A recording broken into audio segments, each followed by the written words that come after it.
The mansion felt different that night. Heavy, like the walls themselves remembered things nobody wanted to talk about. Leo sat across from me in complete silence while rain hit the windows like background music from a crime movie. For the first time in his life, he looked genuinely scared. "Mom," he said carefully, "who exactly is Victor Kane?" I stared down at my tea for a long moment, then sighed. Victor wasn't always the villain. Leo frowned. "What does that mean?" I leaned back slowly. 30 years ago, before the money, before the empire, before any of this luxury existed, I looked around the mansion. Your father and Victor built everything together. Leo froze. "What?" "Arthur and Victor were business partners," I continued. "Back when they were broke, hungry, and trying to survive." And just like that, Leo's entire understanding of the family story glitched. "Wait," he whispered. "If Victor helped build the company, why did Dad never mention him?" "Because some names become too dangerous to say out loud." I stood up and walked toward Arthur's old office, still untouched, still carrying his energy. I opened a locked drawer and pulled out an old photograph. 3 people standing together beside a tiny garage workshop. Arthur, Victor, and me. Leo stared at it like it was forbidden lore. "That's impossible." "No," I said quietly. "It's history." Back then, Arthur and Victor were unstoppable. Arthur had vision. Victor had ambition. Together, they turned a tiny tech repair shop into a growing empire. But then, Victor changed. The money got into his system like a virus, I explained. He became obsessed with expansion. Bigger risks, bigger profits, faster growth. Leo stayed silent, because that sounded painfully familiar. Your father wanted stability, I continued. Victor wanted domination. One night, Victor proposed a deal. Illegal overseas investments, secret accounts, corporate manipulation, fast money. Dad said yes, Leo asked carefully. I closed my eyes for a second. For a little while, yes. Leo looked stunned. Arthur, the legendary hard-working father figure, had made corrupt decisions. That information hit like a fatal error. He regretted it almost immediately, I said firmly. But Victor was already addicted to power. Things got ugly fast. Lawsuits, threats, investigations. Arthur wanted out. Victor refused. Then came the betrayal. Victor stole millions from the company, I said coldly. And when Arthur confronted him, I paused. He threatened our family. Leo's expression darkened instantly. What kind of threat? I looked him directly in the eyes. The kind that makes a man install private security. For the next 30 years. Suddenly everything made sense to Leo. The security teams, the emergency systems, the hidden protocols. Arthur wasn't paranoid. He was preparing. So what happened? Leo asked quietly. I smiled sadly. Your father destroyed Victor. Arthur gathered evidence. Financial crimes, money laundering, fraud. Enough to completely wipe Victor out. He disappeared after that, I explained. Leo leaned forward slowly. But now, he's back. Yes, and he wants revenge. The room fell silent again, because now Leo understood something terrifying. This wasn't just about money anymore. This was war between ghosts from the past. Suddenly, the mansion lights shut off. Everything went black. Leo instantly stood up. What the? Then the backup emergency system activated.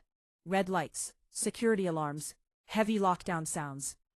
My blood ran cold immediately, because I knew exactly what that meant. They're here, I whispered. Leo's eyes widened. Who? Before I could answer, every screen inside the mansion suddenly turned on. Static. Glitching. Then, Victor Kane's face appeared. Smiling. Good evening, Hayes family, he said smoothly. Leo clenched his fists instantly. How are you doing this? Victor ignored him completely. I warned you the countdown started, Victor continued calmly. But you still underestimated me. Security guards outside started yelling. Then came loud crashing noises, the sound of gates being forced open. Leo looked at me in panic. "Mom, stay calm," I ordered sharply. But even I could feel it. This situation was escalating fast.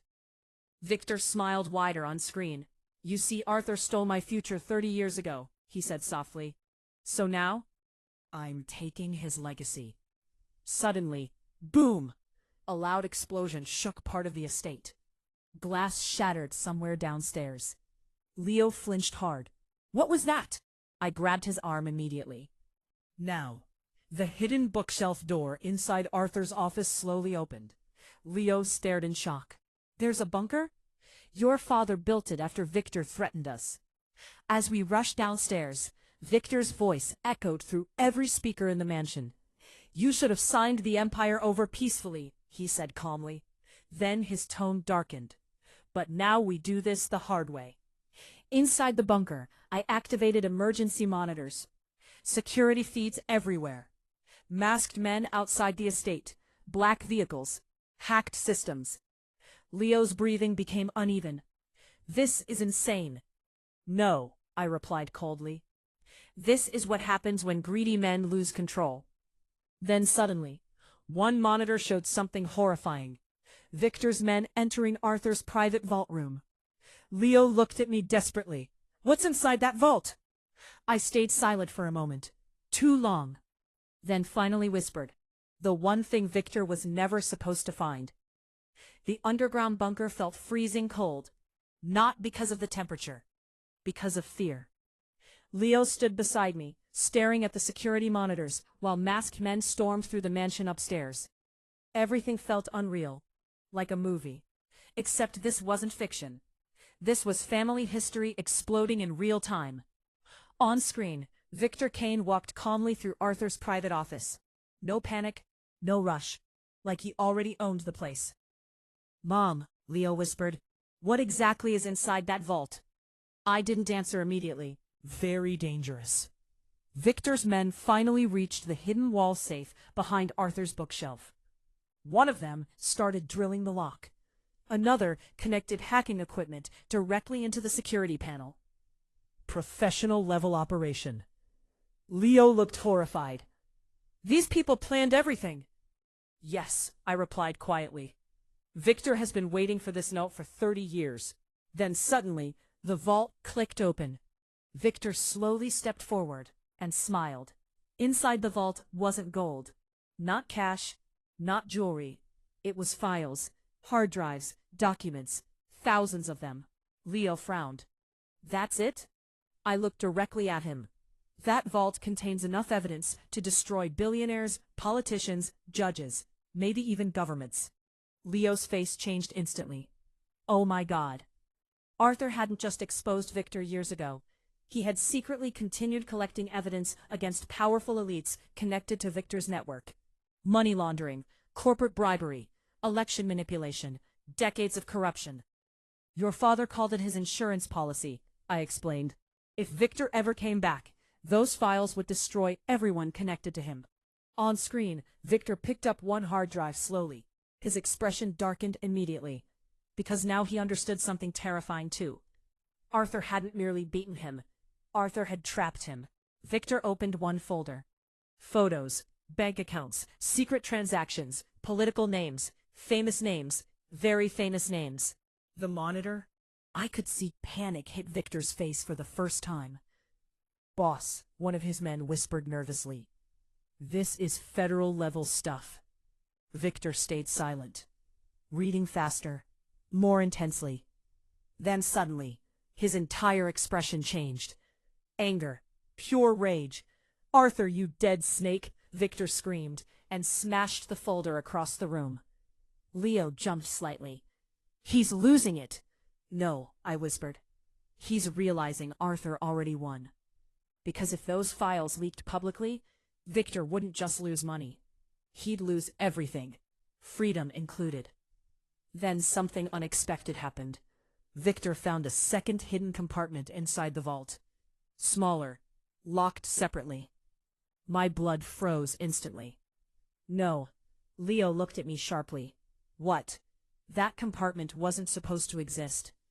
Victor forced it open carefully. Inside was a single videotape labeled, "For Leo only." Leo's heart stopped. My dad left me something? Victor stared at the tape silently, then slowly smiled again. But this smile was different. Darker. More dangerous. "Oh, this changes everything," Victor whispered. Before we could react, Victor inserted the tape into an old media player inside the office. Static filled the monitor. Then Arthur appeared on screen, tired. Serious. Leo froze completely, because hearing his father's voice again felt unreal. Arthur looked directly into the camera. "If you're watching this, Leo, things have gone very wrong." Leo's eyes immediately filled with emotion. Arthur continued, "I made mistakes. Terrible ones. I trusted the wrong man." Victor's face hardened instantly. Arthur kept speaking. "Victor Kane was once my brother, but greed changed him into something dangerous." Leo couldn't look away. Then Arthur said something that shocked everyone. "Leo, if Victor is hearing this too, then he already knows the truth." Victor narrowed his eyes. Arthur leaned closer to the camera, then dropped the bomb. "Victor, you never built this empire with me. You stole it from my father first." Complete silence. Even Victor looked stunned. "What?" Leo whispered. Arthur continued, "My father trusted you like family, and you robbed him blind before you ever met me." Victor's expression completely changed, because this wasn't supposed to be on the tape. Arthur pulled out old documents, photos, contracts, evidence. "The truth is simple," Arthur said coldly. "Victor Kane didn't create monsters. He always was one." Victor suddenly screamed and smashed the screen. Glass exploded everywhere. Leo stared at the destroyed monitor in shock. "Yes," I whispered. "For decades." But then, Victor slowly looked directly into one of the office security cameras. Into our camera. And smiled. My stomach dropped instantly, because somehow he knew we were watching. Victor walked closer to the camera feed, then quietly said, "Come upstairs, Evelyn." Leo looked at me immediately. "How does he know we're down here?" Victor smiled wider, then said words that made my blood run cold. "Because somebody inside the bunker already told me." Leo's face went pale, because suddenly we realized something horrifying. Victor Kane wasn't alone. There was a traitor inside the mansion.